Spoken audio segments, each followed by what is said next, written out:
शंकराचार्य जी कह रहे हैं माँ तो कृपा कर दो। माँ कहती इसने एक दान नहीं करा, पुण्य नहीं करा, सत्कर्म नहीं करा, तुम्हें कैसे दान दूं? दान का फल दान कैसे दूं मैं? माँ पूर्व में मान लो इसने जितने जन्म लिए उस जन्म में अगर कोई दान नहीं दिया तो आज आंवला नवमी के दिन आज तो दान दिया है। लक्ष्मी जी बोलती है जो अभी करेगा इसका फल तो बाद में मिलेगा। जगत गुरु शंकराचार्य जी कहते हैं माँ मैं आपसे केवल इतना सा मांगना चाहता हूँ, इस कली काल में आप मुझे वर दे दो कि एक दिन ऐसा हो आंवला नवमी का जिस दिन जो दिया जाता है उसका फल जीते जी मिल जाए। बस इतनी कृपा कर। जगत गुरु शंकराचार्य जी के शब्द देखिए, गौदान करा उसका फल बाद में मिलेगा, कुछ दान करा उसका फल बाद में। पर आंवला नवमी के दिन अगर आपने कुछ दान दिया है, आंवला नवमी के दिन अगर आपने दान किया है, उसका फल जगत गुरु शंकराचार्य जी माता लक्ष्मी से कहते आज की आज मिलना चाहिए। उसका फल हमें इसी पृथ्वी पर रहते रहते इस साह शरीर में मिलना चाहिए। आज ही का दिन है महाराज, अक्षय नवमी। विष्णु पुराण कहती है, स्कंद पुराण कहती है, मान लो कोई आंवले का पेड़ आपने लगाया, बहुत बड़ा हो गया, उसमें फल नहीं लग रहा है, तो फलित नहीं हो रहा। बहुत बड़ा हो गया, उसमें एक फल नहीं लगा, तो किसी पवित्र नदी का, गंगा, यमुना, सरयू, नर्मदा, क्षिप्रा, मंदाकिनी, गोदावरी, किसी पवित्र नदी का जल आपके पास में हो तो आज आंवला नवमी के दिन जो फल नहीं रहा हो, वृक्ष जिसके अंदर आंवले ना लगते हो, आंवले का वृक्ष बहुत बड़ा हो गया, फलित नहीं हो रहा, आज ही के दिन एक कटोरी में जल लेकर नारायण नारायण और शिव का स्मरण कर कर उस पेड़ के नीचे डाल दिया जाता है तो वो पेड़ जो है, वृक्ष जो है वो फलने लगता है, उसमें फल लगना चालू हो जाता है।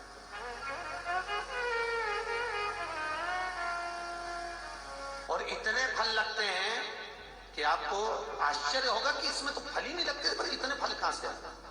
अर्थात आज भी हमारी विष्णु पुराण, आज भी हमारी स्कंद पुराण, आज भी हमारी पद्म पुराण, भागवत पुराण आज भी कहती है कि आंवला नवमी का किया गया पुण्य, आंवला नवमी का किया गया दान, आंवला नवमी के दिन किया गया सत्कर्म खाली नहीं जाता। अर्थात जैसे जरा सा जल का सींचन करने पर वृक्ष फलीभूत हो जाता है, उसमें ढेरों फल लग जाते हैं, उसी तरह हमारा किया गया दान पुण्य सत्कर्म, अगर हमने 1 रुपए का भी दान दिया, गौ माता के निमित्तार्थ, मंदिर के निमित्तार्थ, वृद्धाश्रम के निमित्तार्थ, भोजन के निमित्तार्थ हमने कुछ भी लगाया है, आपने गाय को भी रोटी दी है, आपने किसी ब्राह्मण को भोजन कराया है, आपने आज आंवले का दान करा है, किसी सौभाग्यवती नारी को फल तक दिया है, तो वो तुम्हें मिलेगा, 1000 गुना होकर मिलेगा।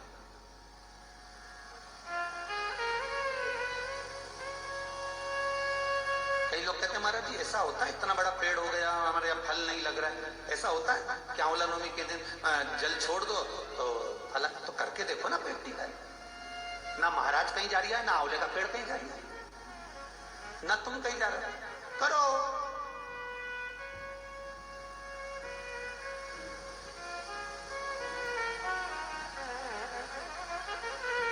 पर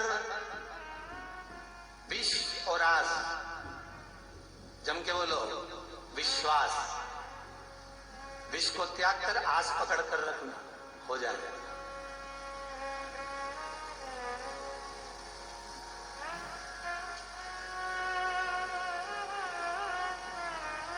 विश्वास। आज ही का दिन है आंवला नवमी का। महाराज अगर किसी पंडित ने, किसी ब्राह्मण ने, किसी ज्योतिषाचार्य ने बता दिया कि तुम्हारे बच्चे की उम्र कम है, किसी ने बता दिया कि इसकी अल्पायु है, इसकी उम्र कम है, इसको ये बहुत बड़ी बीमारी होगी और एक्सीडेंट होगा, ये होगा वो होगा, ये वाली अंगूठी पहनो, ये वाला नक पहनो, ये चीज पहनो, बिल्कुल नहीं, तुम्हारी मर्जी पड़े तो पहनना, लाखों रुपए खर्च करो और मालूम पड़े फल ना मिले तो एक काम जरूर करना, आज के दिन हाथ में कुंकू लगाकर, कुंकू को लगाने के बाद अपनी माता जी से कहकर उस बच्चे के हथेली पर स्वस्तिक बनाकर आंवले के वृक्ष पर छापे 5 लगवा दीजिए। वो बच्चा कभी अल्पायु नहीं मर सकता, उसकी उम्र में वृद्धि होगी, उम्र कम नहीं हो सकती, उम्र बढ़ेगी। सौभाग्यवती माताएं आज आंवले के पेड़ के नीचे पूजन क्यों करती है? सौभाग्यवती माताएं आज आंवले के पेड़ के नीचे फल का दान क्यों करती है? सौभाग्यवती माताएं आज ब्राह्मण को भोजन आंवले के वृक्ष के नीचे क्यों कराती है? सौभाग्यवती माताएं आज आंवले के पेड़ के नीचे बैठकर भोजन क्यों करती है? अखंड सौभाग्यता के लिए कि आज मैंने अगर एक बिंदी भी दी है, अगर आज मैंने मेहंदी भी दी है, आज मैंने जरा सा कुंकू का भी दान आंवले के वृक्ष के नीचे करा है, तो उसका फल मुझे हजारों गुना मिलना चाहिए। मेरा सौभाग्य अमर होना चाहिए, अजर होना चाहिए। रहेगी तो रुक्मणी तो रही, सतभामा श्रवण, इतना भजन करा, इतना भजन करा गुणवती ने, इतना भजन करा। भजन की प्रबलता इतनी थी कि लाभ पांचम के दिन से जो तप साधना में लगी, 7 नियम जो कार्तिक के थे, दीप लगाना, संयम रखना, विश्वास रखना, भूमि पर सोना, दलहन पदार्थों का त्याग करना, शरीर पर तेल ना लगाना, सात्विक प्रवृत्ति रखना, ये सारे नियम, दीप दान, तुलसी अर्चना सब करा। और उसमें भी प्रबल जो अर्चना करी उस सतभामा ने, उस गुणवती ने जो प्रबल अर्चना करी, वो एक करी। क्या करा? उस गुणवती ने महाराज सूखी हुई तुलसा को घिसकर, तुलसी आपको पहले भी बताया, हरी चंदन, एक चंदन ऐसा होता है कि कार्तिक महीने में भगवान को लगाया जाता है, जिससे भगवान जीते जी एक बार मनुष्य से मिलते हैं, गले लगाते, हरी चंदन। और वो चंदन बाजार में नहीं मिलेगा, भले लोग हरिचंदन नाम रख देंगे, पर वो चंदन हरिचंदन नहीं कहता। हरिचंदन कैसे बनता है महाराज? हरिचंदन बनाने का नियम, तुलसी जब सूख जाए तो कई लोगों का नियम रहता है, तुलसी सूख जाती है तो मुर्दे के ऊपर जलाने के लिए ले जाते। कई लोगों को हमने देखा है तुलसी ले जाते हैं, पर वो गलत है। थोड़ा तुलसी की शाख ले गए वो अपनी जगह, पर तुलसी की जो जड़ होती है उसको संभाल कर रखो।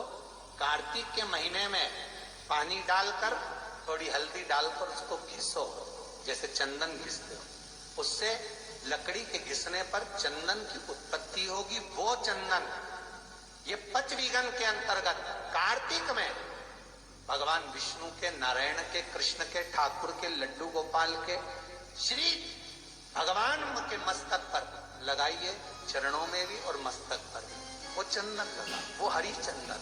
उसी चंदन को चरण में से लेकर अपने मस्तक पर लगाइए। जीते जी एक बार श्री हरि आपको गले जरूर लगाए। इसको कहते हैं हरी चंदन।